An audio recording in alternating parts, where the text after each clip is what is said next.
So when my husband was in Tennessee, he basically left with his best friend, and they went out and did boy stuff in the woods.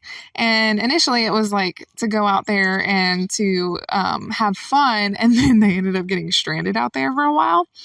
And so they were living off of, like, in the national forest off of the land. And so he was on the Tennessee Riverside, on the bluffs, I believe on the east part of Tennessee.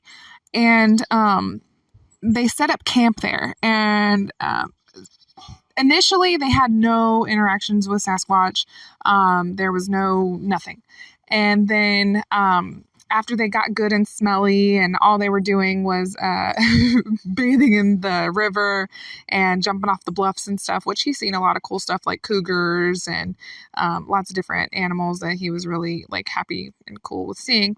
So one night they were out there sitting at the campfire, and everybody's talking, laughing, and then thud, like, and they were like, what the hell was that?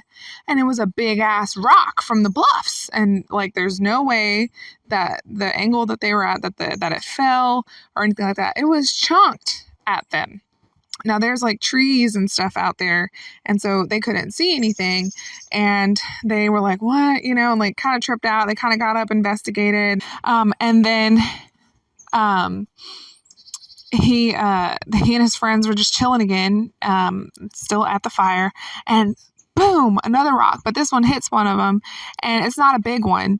And so like they were like, okay, there's somebody fucking with them. Now they had a bunch of like AK-47s. They're coming from Texas, girl, so like they're loaded down, like they're good to go, and they're searching around, and they're firing off shots and shit in the woods, and nothing, right?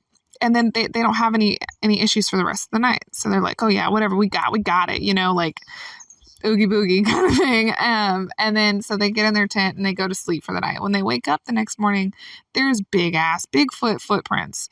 Now these boys were like living, it was like back in 2011, 2012. So like they could have totally had their cell phones and stuff, but they were in the woods, and there was nothing charged. So they didn't get pictures.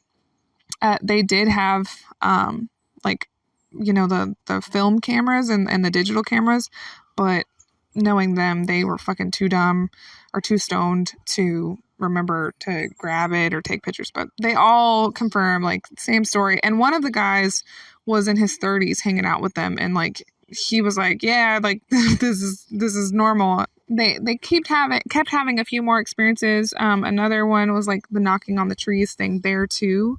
And it wasn't just like knocking on the trees like a bird or another small animal could do. Like this is like knocking. And they seen like glowing eyes about 8 foot in the air. So like it had to have been about 8 foot tall. Like they were at a distance, but like they could, when they shine their flashlights over to it, that's where it was. And this is like eyes. And so they ended up making their way to another part of Tennessee, and they ended up staying with the 30-something-year-old guy's uncle, who lives in Tennessee, and he's been there, forever, right? So they go to that house, and they're having their beers, they're being boys, and they tell this guy about what happened, and he was like, oh really? Well, if you guys stay long enough, Sasquatch will come here. And they're like, what the fuck do you mean? And he's like, well, anytime my wife or my daughter is in estrus, or their version of estrus, when they're on their period, Bigfoot comes and he like snoops around my house, and like he starts shit here. He'll be like tearing shit up and stuff. And he was like, and apparently this guy was like deep in the woods, like no civilization out there, like an hour just to get to a neighbor or something like that. And so they stayed long enough, and yeah, like he was up in the windows and like shaking at the house and all kinds of crazy stuff. And the guy said that he had set up infrared, and when he set up the infrared, he noticed that Bigfoot stopped coming around. So he set like the infrared for like some kind of camera to catch him, because it was like almost impossible to catch him on like a deer camera. Like they're intelligent apparently.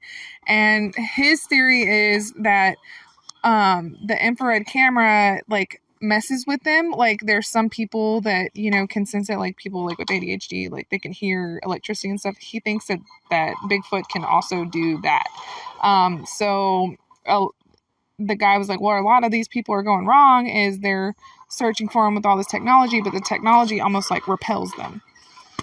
And the smell of civilization, so like cologne and all that stuff, they also believe repels them. So like more natural sense and like blending in with your environment and being in your environment for a while and not washing your clothes. And if you do wash your clothes, you're washing them in the river, and like smelling like the environment is more likely for you to encounter one than to smell like civilization and what have you. So, I mean, you can send whatever you want to over to him. My husband is he doesn't really tell tall tales like that, and like he doesn't believe in ghosts and goblins and ghouls and stuff. So like when he tells this story, like he's very serious about it. And yeah, I mean, we have conventions here in Jefferson for Sasquatch, like on a yearly basis. And I mean, like my local corner store guy was on one of the Bigfoot sightings things on the Discovery Channel, and like I mean, like it's out here, and there's like a lot of really weird noises and things move around just where I'm at. So like where my house is, I'm on an uphill, and then it goes like way downhill, and then it comes back uphill again, and where it goes back uphill again, it's just dense forest. Like it's dense. And well, I guess it wouldn't be considered forest. Here in Texas, it's considered woods. I'm in the piney woods. So if I were to be trying to look for whatever is making the noise and knocking out the trees, there's just no way I'm going to see it from where I'm like, where I was parked. I wasn't going to see anything. Now, it wasn't directly across from my property. It was more down the street and to the left. Right, or to the right. It just depends on which way you're standing. But like it, I mean, it was past my mailbox, and I mean, I was so upset. I was like, oh well, it's Bigfoot, and at this point, just come and take me. But yeah, I mean, it's pretty cool.